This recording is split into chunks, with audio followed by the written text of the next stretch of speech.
नमो नमः। नमस्कार प्यारे विद्यार्थियों, मैं आचार्य कुलदीप शर्मा आप सभी का हृदय से हार्दिक स्वागत और अभिनंदन करता हूं। प्यारे विद्यार्थियों, आज हम पढ़ने वाले हैं कक्षा 12वीं का संस्कृत का वैकल्पिक पाठ्यक्रम सेकंड, जिसका आज की कक्षा के दौरान हम अध्याय 29वां पत्रिकाया प्रारूपम, जिसका भाग द्वितीय को हम देखेंगे। इससे पूर्ववर्ती कक्षा में हमने जाना कि पत्रिका का जो प्रारूप है किस प्रकार होता है।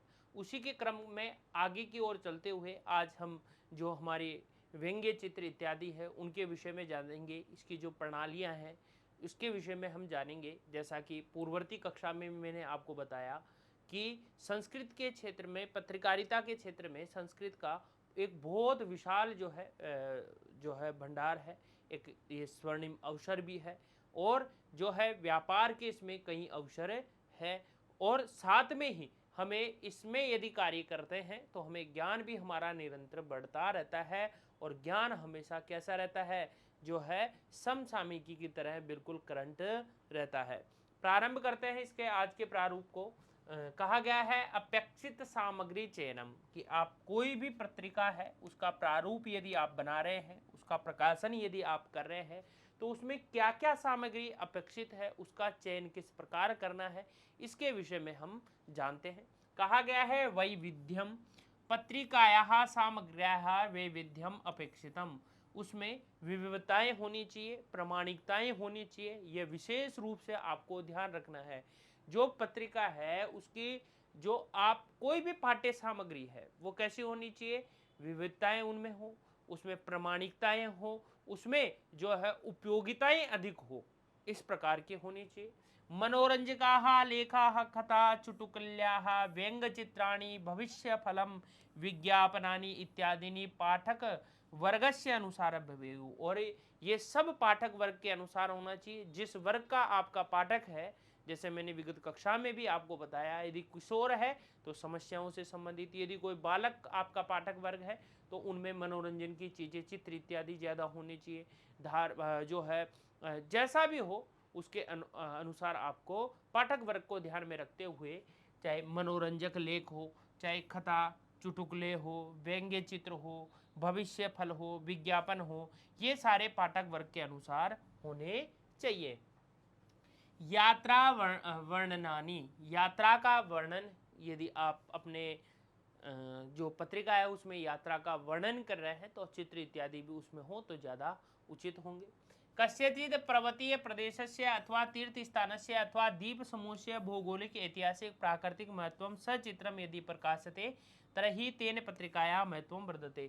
यदि आप कोई भी पर्वतीय क्षेत्र हो, जैसे मान लो हिमालय हो गया, ठीक है, अरावली हो गया, ठीक है, विंध्याचल हो गया, पर्वतीय कोई सा भी हो, कोई तीर्थ क्षेत्र हो, या कोई द्वीपों का समूह हो, जैसे अंडमान निकोबार द्वीप समूह, या भौगोलिक ऐतिहासिक प्राकृतिक महत्व, यदि हम कुछ भी उसमें कर रहे हैं और यदि वो चित्र के साथ यदि हम उसको कर रहे हैं, तो यानी आप मान लो जैसे राम मंदिर है, अब आप वहाँ वर्णन तो है लेकिन एक जो है चित्र के साथ यदि करते हैं तो वो कैसा होगा, उसका उस पत्रिका का क्या होगा, महत्व ही बढ़ जाएगा। और उसको जो समझने वाला होगा, जो पाठक होगा, वो उसको एक रुचिपूर्वक और तीव्र गति से उसको सीख जाएगा। इसी प्रकार अपेक्षित सामग्रियों में महापुरुषाणाम जीवन परिचय, कोई भी महापुरुष है या महापुरुषों का आप उसमें जीवन परिचय दे सकते हैं। महात्मा गांधी, सुभाष चंद्र बोस, वल्लभ भाई पटेल, ठीक है, कोई भी आपके जो महापुरुष हो, चंद्रशेखर आज़ाद, भगत सिंह, बहुत सारे के हमारे देश में इतने महापुरुष हुए कि आप लिखते लिखते कम जो है लिखते लिखते थक जाओगे, लेकिन महापुरुष फिर भी जो है कम नहीं होंगे, इतने हमारे यहाँ महापुरुष हुए हैं। अस्माकम देशे है बहुवाह महापुरुषा अभवन, बहुत सारे महापुरुष हुए। यान वयम तेषान आध्यात्मिक उपलब्धिनाम कृते पूजयाम है, जिसको हम आध्यात्मिक उपलब्धि के आधार पर पूछते हैं, जिसका जो क्षेत्र है सामाजिक क्षेत्र के हैं, जो है आध्यात्मिक क्षेत्र के हैं, धार्मिक क्षेत्र के हैं, जो है शिक्षा के क्षेत्र के हैं, ठीक है, अलग अलग क्षेत्र के अनुसार है, स्वतंत्रता प्रेमी है। तो तेषाम जीवन चरित्रम अपि यदि प्रकाशते, उनका जीवन चरित्र भी यदि प्रकाशित करते हैं, तर्हि जन साधारण से मार्गदर्शनम भवति, वह जन साधारण जो होता है उनका मार्गदर्शन होता है। छात्राणाम मानसिक स्वदेशम प्रति स्व संस्कृति प्रति च आस्था जागृति, और जो छात्र हैं उनके मस्तिष्क में अपने देश, हमारी संस्कृति, सभ्यता, उनके प्रति आस्था जागृत होती है। आप मानते हो कोई पुस्तक इत्यादि हम पढ़ते हैं, जैसे आप देखना छोटे बच्चों की जो पुस्तक होती है, जो छात्रों की जो पुस्तक होती है, जैसे आपकी भी मानो, ठीक है, तो उसमें जैसे मान लो हमने हमारी किताब में पढ़ा कल्पना कीर्ति विजय थे, तो एक हमारे लिए वैज्ञानिक क्षेत्र की बहुत बड़ी वो उपलब्धि थी हमारे देश के लिए कि अंतरिक्ष से आती जो जाने वाली कल्पना। तो अब सचित्र उसका हमने वहाँ लिखा तो बड़ा वो रुचिकर भी लगा। हमने देखा अच्छा ऐसे गए थे, इस प्रकार उनका यान था। तो वो चीज़ें हमें जो है महापुरुषों के व्यक्तित्व के जीवन को हमें जो है उनको हमें परिचय कराना चाहिए। इससे क्या होगा, उनको भी जो है उसका बहुत बड़ा मार्गदर्शन मिलेगा और वो जागृत होंगे। इसी प्रकार कहा है कि संस्थानां परिचय का है पत्रिकाया यत उद्देश्यम भवति तेन संबंधानां संस्थानां परिचय यदि प्रकाश्यते। पत्रिका का यह उद्देश्य भी होता है कि उससे संबंधित जो भी संस्थाएं हैं उनका वो परिचय प्रदान करे। तरही पाठकानां ज्ञानवर्धनम भवति, जिससे पाठकों का क्या हो, ज्ञानवर्धक होता है। यथा किशोराणाम कृते कुत्र कुत्र व्यवसाय क्षेत्राणि सन्ति, जैसे तत्संबंधित जो संस्थाएं हैं उनका परिचय दो। जैसे आप मान लो किशोरों के लिए कौन कौन सी ऐसे क्षेत्र है, कौन कौन सी ऐसे स्थान हैं जहां उनको व्यवसाय मिल सके, व्यवसाय के ऐसे कौन कौन से क्षेत्र हैं या व्यवसाय के कौन कौन से अवसर हैं, तो ऐसा भी आपको उन संस्थानों का परिचय देना चाहिए। जैसे हम यहाँ पढ़ रहे हैं, आपके ही पाठ्य पुस्तक में है, पत्रकारिता के क्षेत्र में संस्कृत जो है, संस्कृत पत्रकारिता कितना बड़ा व्यवसाय का क्षेत्र है। तो ऐसे ही तत्संबंधित यदि कोई संस्थान है, व्यवसाय प्रदान करते हैं या उनमें अवसर होते हैं, तो वो भी आपको बताने चाहिए ताकि छात्रों को एक व्यवसाय मिल सके आगे जाकर। विशेष महोत्सवाः स्वास्थ्य विषयक योजनाः एड्स आदि संक्रमण रोगेभ्य सुरक्षा इति विषय का अपेक्षिताशु। जो विशेष महोत्सव हुए, जैसे हमारे गांधी जयंती हो गई, अंबेडकर जयंती हो गई, ठीक है, इसी प्रकार जैसे हमारे दीपावली हो गई, जन्माष्टमी हो गई, विशेष जो भी महोत्सव हो, स्वास्थ्य विषय की योजनाएं, स्वास्थ्य से संबंधित जिस प्रकार की अलग अलग, जैसे पीछे विगत कुछ दिनों पहले जो कोरोना था, तो एक जागृति का एक माहौल जरूरी था। एड्स आदि है ना, संक्रामक रोगेभ्य सुरक्षा विषय का अपेक्षिता से उन संबंधित जो उससे संबंधित जो सुरक्षाएं हैं उसके विषय में भी बताना चाहिए ताकि व्यक्ति छात्र जागृत हो। कहा गया कि संबंध प्रशासनिक नियमानाम ज्ञानम, जो संबंधित जो प्रशासनिक नियम है उनका ज्ञान।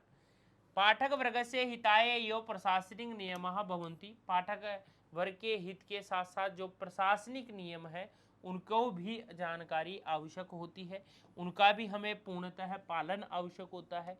हमारी जो पत्र पत्रिकाएं हैं उनमें ऐसा कोई हम अध्याय या हम ऐसा कुछ नहीं डालें ताकि कोई दिक्कत हो। अथवा नवीन पुस्तकानां विमोचनम अथवा नवीन पाठ्यक्रमाणां अध्ययन अध्यापनम सुविधा अधिकृत्य अपि सामग्र्या प्रकाशनेन पत्रिकाया महत्वं वर्तते।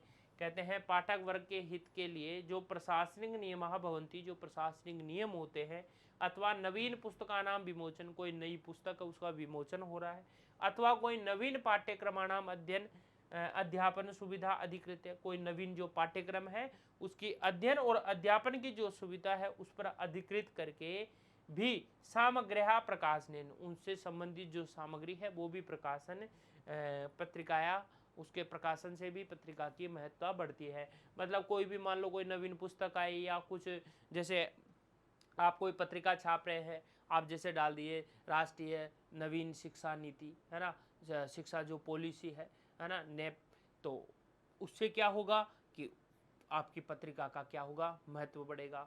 कोई भी जैसे मान लो कोई नवीन पाठ्यक्रम आया हो, नवीन पुस्तक आई हो या प्रशासनिक कुछ नई नियम आए हों, तो वो चीज़ डालने से भी आपको क्या है, वो आपकी जो पत्रिका है उसका महत्व अपने आप में बढ़ जाता है। मनोरंजक सामग्री ही है ना, ये तो विशेष ध्यान रखना ही है कि मनोरंजक सामग्री तो होनी ही चाहिए। पत्रिकायां पठनेन पाठकस्य मनोरंजनम भवेत्, पत्रिका को पढ़ने से पाठक जो होता है पढ़ने वाला उसको मनोरंजन हो। भवेत होना चाहिए। तदर्थ पाठक वर्गानुसार चुटकल्याम लघु हास्य नाटिकादीनां कवितानां संकलनम अपि पूर्वमेव करणीयम येन यथा समयम तेषाम उपयोगः भवेत। चुटकुले, लघु हास्य नाटिका, कविता आदि का संकलन पूर्व में ही कर लेना चाहिए, जिससे यथा समय तेषाम उपयोग है।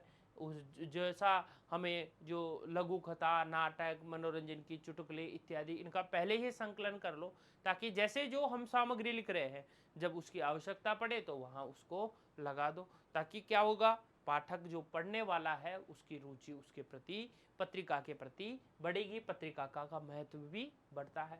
स्वास्थ्य विषय कहा अपि लेखा भवेयु, यानी स्वास्थ्य विषय जो लेख है वो भी लिखना चाहिए, जैसे मैंने पहले भी बताया, ताकि छात्र जो है अपने स्वास्थ्य के विषय में स्वयं चिंतित हो और अपने स्वास्थ्य को हर संभव, जैसे योगादि की भी आप उसमें योग क्या महत्व है, हमारे शरीर के लिए कितना महत्वपूर्ण है, तो उसके लिए भी आप लिख सकते हैं। कस्मिन ऋतौ किम किम भक्षणीयम, स्वास्थ्य संबंधित विषयों में आपको लेख में लिखना है। किस किस ऋतु में क्या क्या खाना चाहिए, जैसे हम देखते हैं ना, सर्दी में गर्म खाना चाहिए, और जो है गर्मी में ठंडा खाना चाहिए, बसंत में इस प्रकार खाना चाहिए, जो हेमंत ऋतु है उसमें ऋतु के अनुसार होना चाहिए। किम न भक्षणीयम, क्या नहीं खाना चाहिए, और इसमें भक्षण के साथ साथ जो है छोटे बच्चों की जानकारी के लिए हम वस्त्र आदि के लिए बता सकते हैं, भाई ऊन के वस्त्र कब पहनने चाहिए, सामान्य वस्त्र कब पहनने चाहिए। कस्मिन रोग कथम आहार स्वीकरणीय इत्यादि, किस रोग में कौन सा आहार स्वीकार्य है, ये सारी चीज़ें जो स्वास्थ्य विषयक जो चीज़ें हैं वो भी आप उसमें उसको बता सकते हैं। समय प्रकाशनम वितरणम च, और समय पर जिस उसका प्रकाशन हो और समय पर ही उसका वितरण हो। ऐसा नहीं हो कि हम छाप अभी रहे हैं 2 साल बाद उसका वितरण कर रहे हैं, या फिर मान लो आपने एक अंक तो उसका प्रकाशित कर दिया और दूसरा अंक में आपने बहुत लंबा समय दे दिया, तो वो पाठक क्या क्या है, उसका पाठक उसके प्रति कैसा हो जाएगा, उसका मन वैसा हो जाएगा कि ये तो जो है, तो हमें वो भी गैप नहीं देना, हमें पाठकों अनुसार जो है उसको समय के अनुसार ही उसको लेकर चलना है, उसका वितरण भी उसके अनुसार हो, ये भी हमें सुनिश्चित कर लेना है। पत्रिकाएं यथा अवधि समय प्रकाशिता भवे, जैसे पत्रिका जो है जैसे अवधि समय प्रकाशिता, जिस अवधि में प्रकाशित होनी चाहिए, जो समय है वो उसी में हो।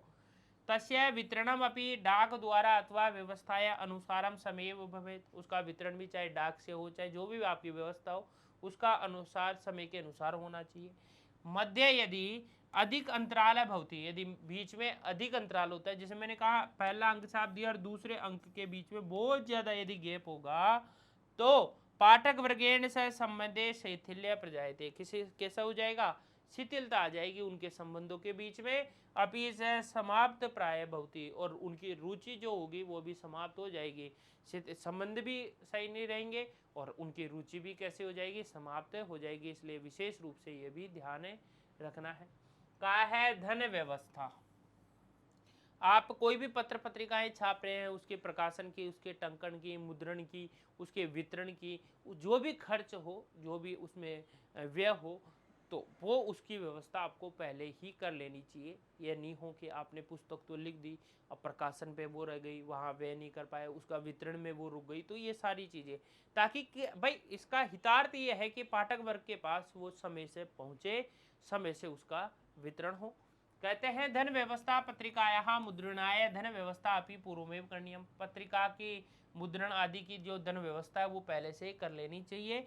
ये लेखादि सामग्री प्रदास्यन्ति तेषां कृते अपि धन दातम भवति, जो लेखादि जो सामग्री प्रदान की जाती है, दी जाती है, उसमें भी धन दिया जाता है। पत्रिकाया मूल्यम तदनुसारम एवं निर्धारणम, जितनी हमें सामग्री इत्यादि हमारी लग रही है उसके अनुसार ही उसकी क्या होनी चाहिए, उसकी जो मूल्य है वो निर्धारित होना चाहिए। ये भी नहीं कि मूल्य अत्यधिक हो तो कोई खरीद ही नहीं पाए। आकार सहित पृष्ठ संख्या स्तंभ वर्गीकरणम अपि पूर्व में, उसका आकार, उसकी पृष्ठ, उसके सारी चीज़ों का वर्गीकरण पहले ही करना चाहिए, धन की व्यवस्था भी पहले ही कर लेनी चाहिए। पाठकानां पत्रिकाणां तेषाम् उत्तराणि च, पाठकानां पत्रिकाणां तेषाम् उत्तराणि च, ऐसा प्रतिक्रिया पत्रिकाया उत्तरोत्तर संशोधने संवर्धनम च साहसिका, पाठक जो है पत्रिका के उत्तरों को उत्तर और तस्य प्रक्रिया प्रतिक्रिया, उनके उत्तर, उस पत्रिका के प्रति उनके उत्तर, उनकी जो है प्रक्रियाएं, ये हमेशा उत्तरोत्तर संशोधन संवर्धन, उनमें संशोधन भी करना चाहिए, संवर्धन में सहायक होती है। मतलब कोई भी पाठक जो पढ़ रहा है वो उस पत्रिका के प्रति अपना जवाब भी दे, कैसी लगी, ठीक है, अपनी प्रतिक्रिया दे, ताकि उसमें क्या हो, निरंतर संशोधन संवर्धन इत्यादि होता रहे, वो उसमें सहायक होती है। ठीक है, यहाँ तक ये आपका जो है भाग द्वितीय हमने जाना। इसी अध्याय का भाग तृतीय और भाग जो है चतुर्थ जो है अगली कक्षा में हम जानेंगे। आज के लिए इतना ही, बहुत बहुत धन्यवाद। जय तु संस्कृतम, जय तु भारतम।